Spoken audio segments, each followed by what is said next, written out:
Good afternoon. This is Michael Thom speaking from a site in Gabion KZN.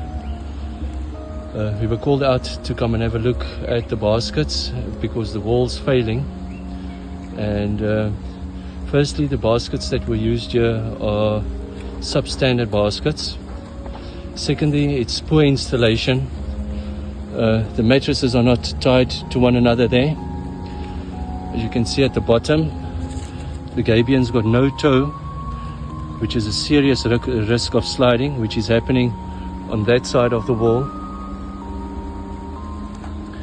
So we were called out to try and fix this situation. And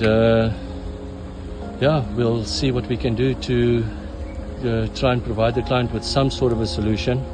He doesn't have the money to redo the whole structure. That was our first recommendation. So we're now seeing what we can do to try and fix other people's problems.